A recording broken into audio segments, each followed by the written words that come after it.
Baiklah, Assalamualaikum warahmatullahi wabarakatuh. Kembali lagi di channel Guru Abad 21, media informasi dan edukasi untuk guru dan pelajar Indonesia. Bapak Ibu Guru, di video kali ini kita akan membahas tentang 4 kategori yang guru yang ternyata meskipun memiliki serdik atau sertifikat pendidik, tapi belum bisa menerima tunjangan sertifikasi. Banyak teman-teman subscriber di channel ini, terkhusus teman-teman non-PNS atau honorer, bertanya mengapa sudah memiliki serdik tapi kok belum bisa menerima tunjangan sertifikasi. Nah, insya Allah kami akan jawab pertanyaan tersebut melalui video ini, tentu dengan sumber-sumber valid yang sudah kami dapatkan, seperti itu. Baik, kita mulai pembahasannya Bapak Ibu Guru. Jadi rujukan atau referensi video kali ini yaitu Peraturan Sekretaris Jenderal Kementerian Pendidikan dan Kebudayaan Nomor 6 Tahun 2020 tentang juknis pengelolaan penyaluran TPG dan tunjangan khusus bagi guru bukan PNS. Baik, kita langsung ke pembahasannya.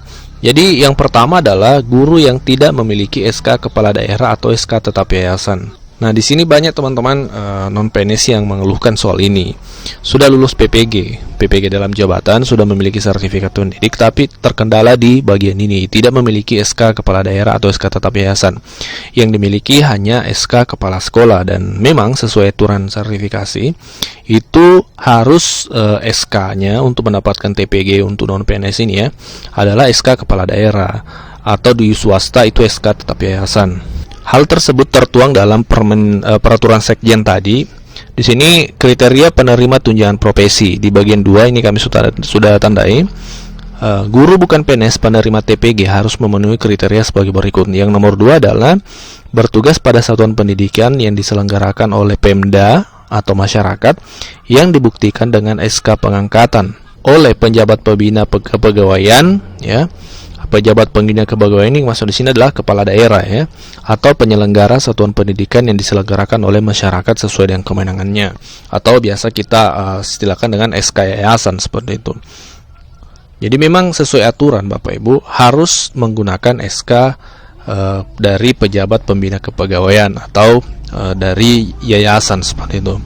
Jadi solusinya untuk teman-teman yang mengabdi di sekolah negeri, harus bagaimana caranya bisa memperoleh SK dari PPK ini atau pejabat pembina kepegawaian ini, karena memang aturan mengharuskan itu Bapak Ibu.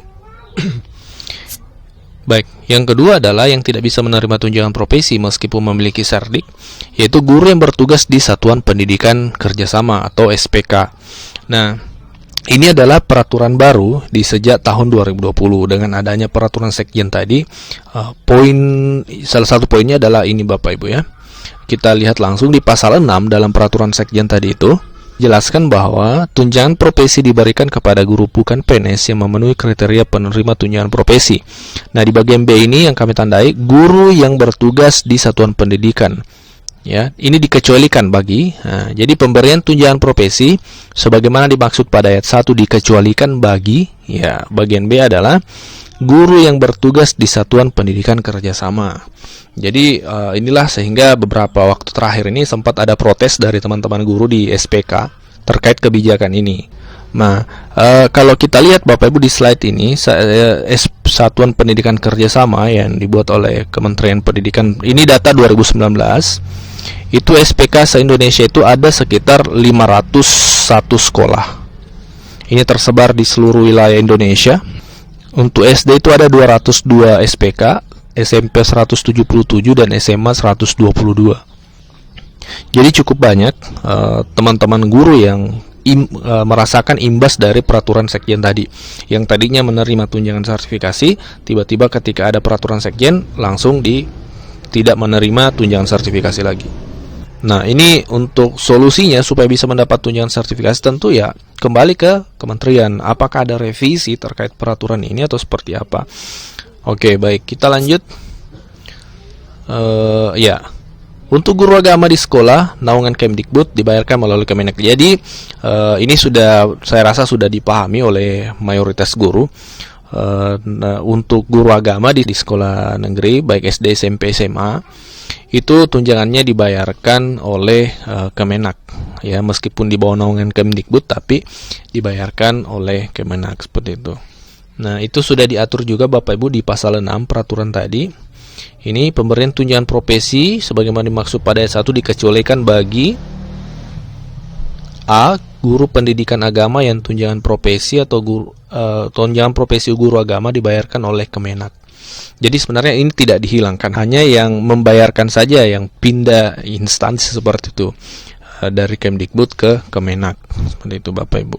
Jadi ini peraturan saya rasa sudah berjalan. Kalau peraturan ini saya kira sudah dipahami, sudah berjalan cukup lama ya seperti itu. Selanjutnya, adapun guru yang tidak bisa menerima tunjangan sertifikasi meskipun sudah memiliki Serdik, yaitu guru yang belum memiliki NRG atau nomor registrasi guru, karena ini menjadi syarat wajib juga dalam pembayaran tunjangan sertifikasi. Itu diatur juga dalam peraturan tadi, ini untuk non-PNS, memiliki nomor registrasi guru yang diterbitkan oleh kementerian. Jadi ini wajib ya, baik PNS maupun non-PNS harus memiliki NRG. Nah, demikianlah 4 kategori guru yang meskipun memiliki sertifikat pendidik tapi belum bisa mendapatkan tunjangan sertifikasi. Jadi jangan dipahami bahwa setelah memiliki Serdik otomatis langsung dapat tunjangan sertifikasi. Tidak Bapak Ibu, masih ada aturan-aturan yang harus dilalui, dan seperti itulah fakta saat ini. Dan masih ada persyaratan-persyaratan yang harus dipenuhi. Nah, supaya lebih detail kami akan membahas persyaratan-persyaratan tersebut. Kriteria penerima tunjangan profesi. Nah, ini yang perlu kita pahami sekali. Apa syarat-syarat atau kriteria guru bisa mendapatkan tunjangan sertifikasi? Nah, yang pertama adalah berstatus guru sebagai guru tetap yayasan di satuan pendidikan yang diselenggarakan oleh masyarakat, atau guru bukan PNS di satuan pendidikan diselenggarakan oleh pemerintah daerah. Jadi Bapak Ibu, dari poin ini bisa disimpulkan bahwa baik guru swasta maupun guru negeri yang bertugas di sekolah negeri itu sama-sama bisa mendapat tunjangan sertifikasi ya, yang guru non PNS dalam hal ini. Nah, lanjut. Syarat yang kedua, penerima honorer penerima tunjangan sertifikasi adalah bertugas pada satuan pendidikan yang diselenggarakan oleh Pemda yang dibuktikan dengan SK pengangkatan oleh pejabat pembina kepegawaian atau penyelenggara satuan pendidikan yang diselenggarakan oleh masyarakat dengan kewenangannya. Nah, jadi harus guru yang sudah diangkat atau memiliki SK dari pejabat pembina kepegawaian, dalam hal ini kepala daerah seperti itu. Entah bupati, wali kota, atau gubernur. Nah, seperti itu. Atau penyelenggara satuan pendidikan diselenggarakan oleh masyarakat, atau istilahnya yayasan ya, SK yayasan seperti itu.